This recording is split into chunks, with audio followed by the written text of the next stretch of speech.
but they just don't know. People seen it, but they just don't know.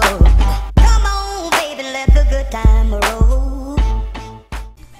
We moved on to the NBA Finals. We're awaiting the winner of Miami-Chicago. Miami takes it home, and in Game 1 of the Finals, David Lee goes down with a torn MCL, 8 to 10 months. That means he's done for the series, and that means he's going to be done for a while, but this is only a one-season thing, so we won't have to worry about that part of it. But, well, it's going to be hard to replace him. We really relied on him for like 18 and 10 for most of the season, and it's going to be hard to replace that, but we'll just have to make do with what we got. So my plan is to go small ball, start Chandler Parsons at the 4 and Francisco Garcia at the 3. Now, in theory, this could work because we're playing the Miami Heat, and, you know, they don't have the typical 4-5 big men combo that can beat up a team that plays small ball like we plan on doing. But at the same time, it's kind of been proven over the last few years that the way you beat the Heat is by going big and trying to not beat them at their own game because they are so good when they run small ball, but to kind of go on the polar opposite side of things and try to go big, try to pound them down low. And now that we lose David Lee, we really lose our ability to do that. We don't really have a good low post scoring option to play at the 4. I mean, Donatas Motiejunas can hit an outside jumper. Greg Smith is really just a good defensive and rebound guy. Terrence Jones, I think we traded him actually a while ago, but he is starting in real life for this Rockets. That's why I brought him up. But, you know, other than that, we just don't have a lot of options down there, and it's obviously kind of too late to sign somebody. So, you know, we're just going to have to make do. We'll see what we can do, but we're down 3-1 in the series. We're here for Game 5, and things are not looking good right now. We've clearly missed David Lee. We're just going to try and string together a couple wins. I mean, we do have home court advantage in the series, though we've lost at this point, but in theory, you know, we take care of business at home. It's 3-2 going back to Miami. If we can try to eke out a win there, then we bring it back to Game 7 in Houston. I like our chances at that point. So we're not out of it yet, but we'll see. Nonetheless, this is going to be the last, either this video or whatever the end of the series will be the last current Gen 2K video. I'm picking up the PS4 on Tuesday, which will be tomorrow, I guess. And then I'm not sure how the whole capture situation is going to work. I know a lot of people have been talking about you need an HDMI splitter if you have the PVR2 or the Elgato. I actually have the original PVR, and I know that the PS4 does not have like component cables or whatever. So I do have a component to HDMI splitter which I can use.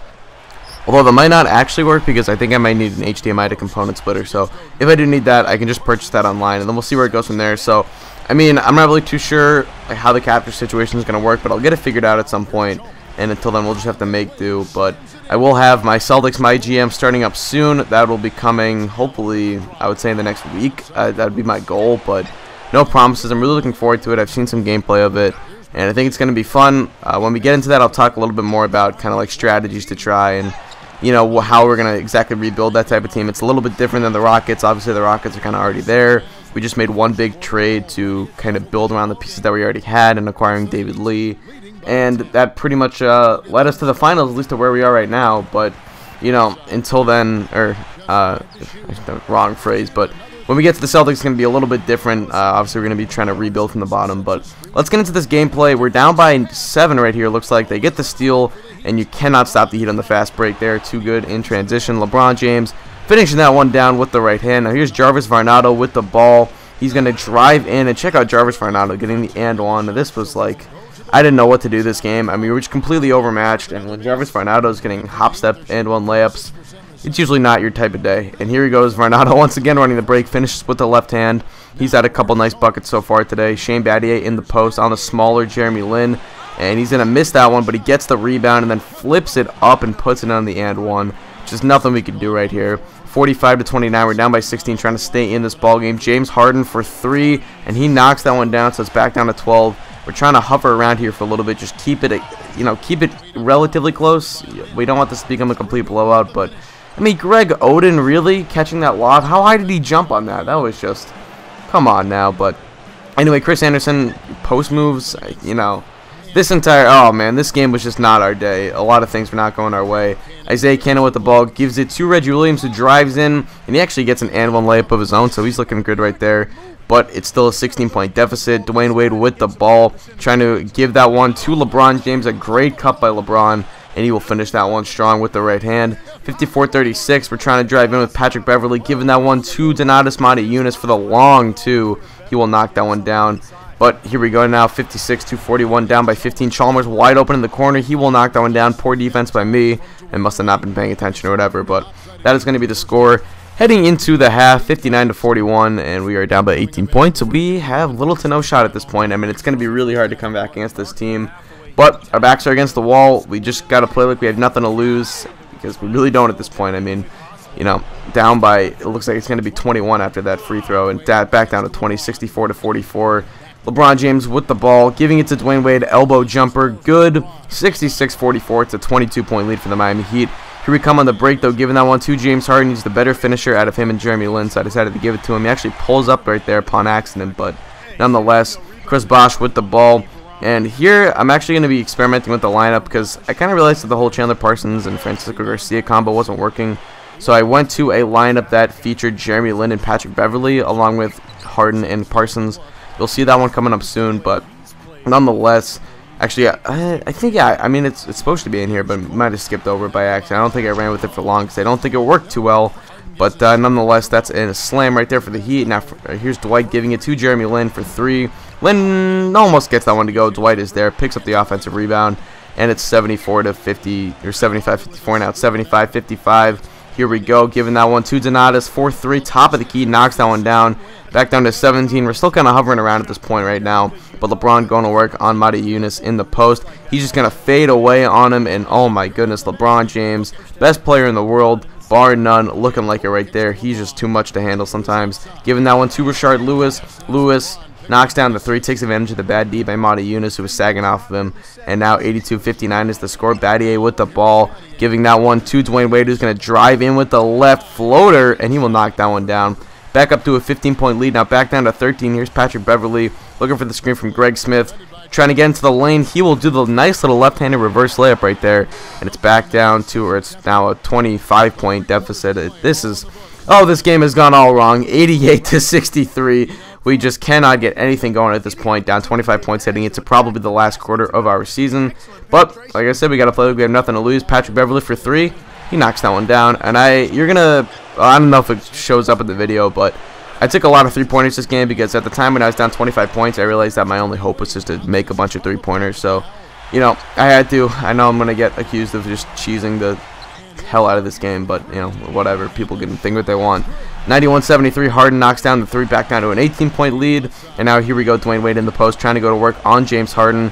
Wade fades, turns around. Oh, my goodness. Dwayne Wade looking healthy right there. That's important for him. Now 20-point lead. Harden driving into the lane. He slams that one down and one on Udonis Haslem. So trying to build a little momentum here. Down by 18. Battier though on the boards gives that one to Mario Chalmers. Chalmers looking for D Wade. Baseline jumper. It's good, and it's back up to a 20-point lead. Now here it's a 19-point lead. Patrick Beverley with the ball, giving that one to James Harden for the nice little 18-footer. And he will knock that one down, 101-84. Now still 101-84. Patrick Beverley with the ball, looking for Parsons. Parsons ends up just sitting here at the top of the key. LeBron does not step up, and it's a knockdown three. It's down to 14, and all of a sudden the Rockets have life again. They kind of need a run right here to go, or they need to go on a run, I should say. But Mario Chalmers with the three, back up to 17. Now it's back up to 19, which is 2:40 left to play. Battier looking for the inbound to Chris Bosh. Will drive in and finish with the left. Up to a 21-point lead, and this one's all but over. Ray Allen, nice bounce pass to Rashard Lewis, who has, I don't know if that was blocked or he made the nice pass to Greg Oden, but Oden finishes and one. And you can see just 30 seconds left. Williams will miss that three. Camby's there. We got the second unit in, except for I think Jeremy Lin's still in. But anyway, you can see 113-91. That's your final score. The Miami Heat take home the NBA championship. I'm just going to leave you guys with the presentation, so thank you guys for watching. Hope you did enjoy. It doesn't matter. Peace. Picture of emotion, and you gotta believe it's one that can hardly be described accurately. Well said, Clark. This is exactly the moment they've wanted, and quite a contrast indeed of emotions. Well, as much as you'd like to clinch it in front of your home fans, guys, there's something really special about doing it on the road and just seeing the shocked faces of the home crowd and the silence that envelops the arena. It is quite an accomplishment to do so in the face of such adversity. And now we go down to the floor where NBA Commissioner Adam Silver will be presenting the Larry O'Brien Trophy and announcing the NBA Finals MVP award winner. I am honored to stand here with two extraordinary teams who showed us NBA basketball at its best throughout these 5 games of the finals. Tonight there is one team which has realized its goal to become NBA champions. So congratulations to the fans, the coaching staff, and a wonderfully talented team. Your 2014 NBA champions, the Miami Heat. Well, they did it, and as they celebrate, you can just see the relief, the uninhibited joy, the exhilaration that comes with winning it all. And Clark, these home fans, a celebration they can only witness in frustration and disappointment. Steve, it is some kind of feeling, certainly. Yeah, it is. For these fans, to come so close, almost getting there with their team, and all of a sudden to have to watch the opponent celebrate on their floor. A bitter pill to swallow, for sure. And now we turn our attention courtside to the presentation of the Bill Russell NBA Finals MVP Award and the Larry O'Brien Trophy with NBA Commissioner Adam Silver. He is a tremendously talented player and deserving of the award named for Bill Russell, the ultimate champion. Congratulations to the winner of the Bill Russell NBA Finals Most Valuable Player Award, LeBron James. Mark, I can speak for myself, but hasn't this been a tremendous playoff? It really has been, Kevin. You never know when you start the postseason what you're in store for, how things will turn up. But we now all know what the end result was. Steve, I know you've enjoyed every second of this series. Yeah, it's been phenomenal to watch, Kevin, and what impresses me the most is, the NBA playoffs are such a grind. To win it all, to go through so much adversity, the roller coaster ride of emotions, and now all of a sudden this team can just relax and let out everything and enjoy the night. And we have enjoyed our time with you folks all season long. For Doris Burke, Clark Kellogg, Steve Kerr, and the entire 2K Sports crew, this is Kevin Harlan saying so long. Have a wonderful summer.